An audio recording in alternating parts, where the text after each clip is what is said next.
I did respect him.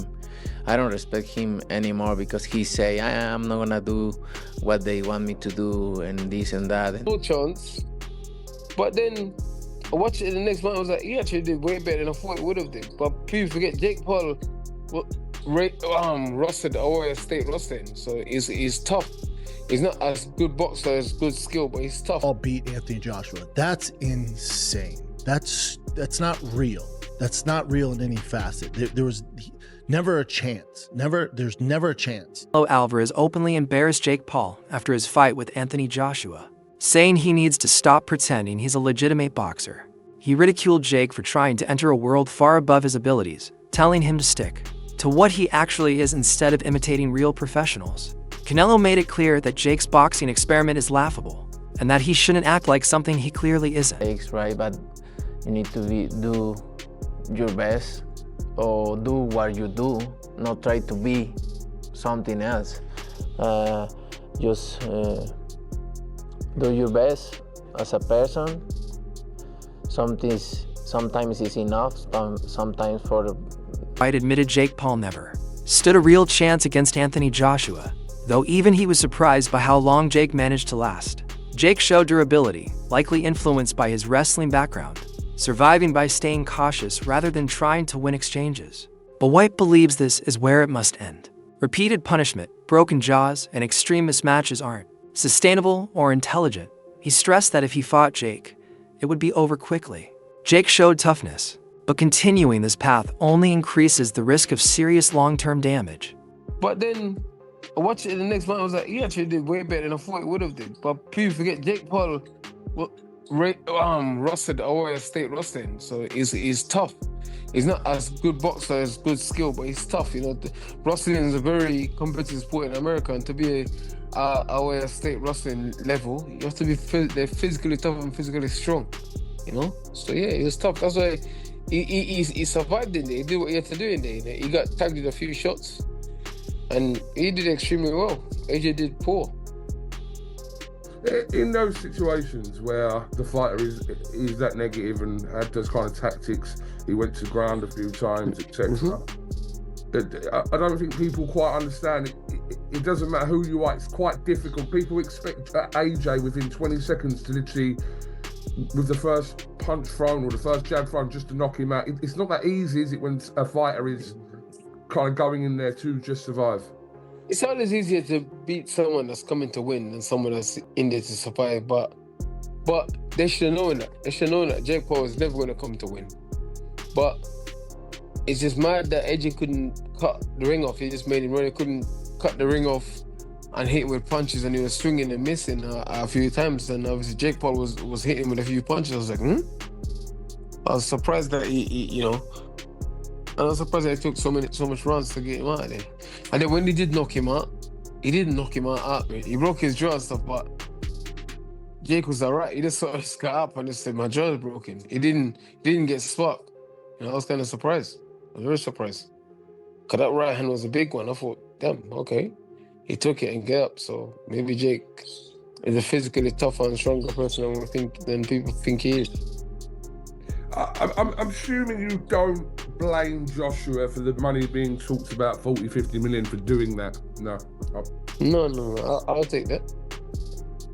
I'll definitely take that. I'll fight Jake Paul next if he wants it. I'll take that. But I'll go after him though. I'll tell you what, I'll definitely put him away 1 or 2 rounds. No way he's getting past that. Because that's like that's such a big moral victory for Jake. Alvarez acknowledged that Jake Paul has genuinely improved since his earlier fights, showing better timing, technique, and resilience inside the ring. He admitted that Jake's progress is noticeable and his dedication is real, still. Canelo insisted that this is the point where Jake should stop. He's already gone further than expected, facing opponents well beyond his level and risking major injury. Canelo emphasized that continuing isn't wise and that Jake has nothing left to prove. He has frequently mocked Jake's choice of opponents, noting that they are often retired or non-competitive fighters rather than true contenders.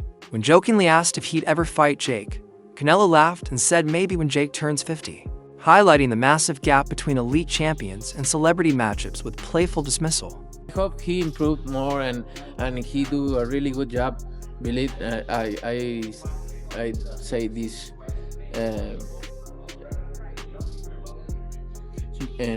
serious. I hope he doing really good job and improving boxing, and it's fine. Brendan Shaw pointed out that believing Jake Paul could defeat Anthony Joshua is pure fantasy. While Jake carries respectable power for someone around 100 pounds, it still falls far short of elite heavyweight standards.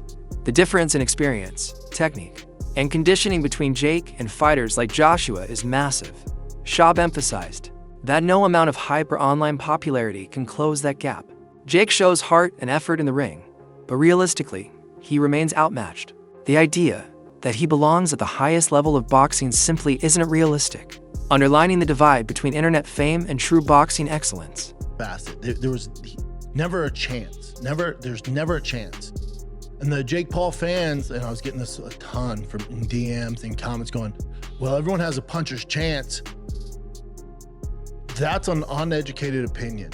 A puncher's chance, yes. If they're in a bar and Anthony Joshua's there at the pub and Jake Paul were to sneak up behind him and hit him in the back of the head or, in the side or something, maybe, even then, he's a little light in the ass, but maybe that's a puncher's chance. In a professional bout where a professional fighter at the level of Anthony Joshua is at, and he is going into a ring knowing and expecting to get hit, there is no puncher's chance when there's that much discrepancy in talent level. There's not, especially when the size difference. And some of you will say, Jake Paul hits hard. To you, yes, to you. But also, Jake Paul hits hard for a 200-pound man. He wouldn't even measure in the top 1,000 professional heavyweight boxers in the world as far as the strength knockout meter, if there is such a thing. It's not possible. So a lot of you were tuning in for saying, well, he has a puncher's chance. That's not real. That doesn't exist here.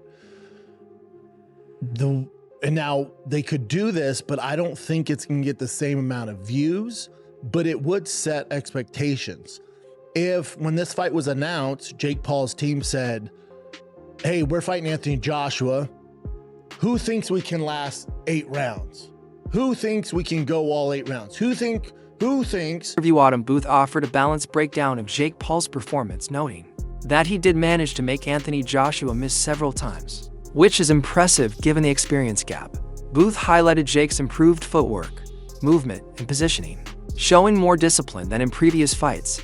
This forced Joshua to slow down and adjust, preventing him from landing non-stop clean shots.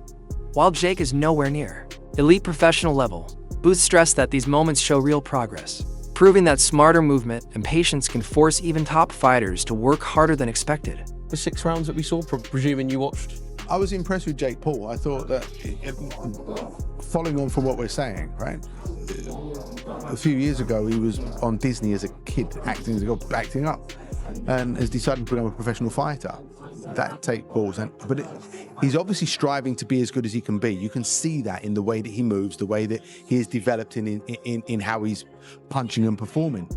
But to make a 2-time world heavyweight champion that's still live, AJ's still got something about him, to make him miss in such an accomplished manner. All right, so at times he was jumping out and running around, but there were times when he was well in range and still making AJ unable to land a clean, solid shot. He deserves a lot of respect for that. And then the shot that actually finished the fight, that broke his jaw quite badly, didn't put him out. That shot he threw with serious intention has put a lot of professional heavyweights to sleep. He didn't go to sleep. He actually finished on his knees, didn't he? Laughing and spitting blood out of his mouth. So, like they say, it's a special type of crazy and a special type of brave to do it. But I actually, hats off to him, because he showed that he's developing some accomplished little skills in there to look after himself. The size difference is always going to fatigue him. I know everyone will come with the idea that, AJ should just go in there 1 round and smash him to bits, and that should be it. It was a big ring, right? Perhaps he could have cut the ring off a bit better, but would I be right in saying that regardless of skill level, if you forget about that with the 2 for a second, if someone is on the back foot on their bike and kind of doing what Jake was doing, it's difficult no matter who you are, no matter the kind of separation in skill level. It's a big ring, and you've either got to run at him and look like a novice yourself, or just take your time and understand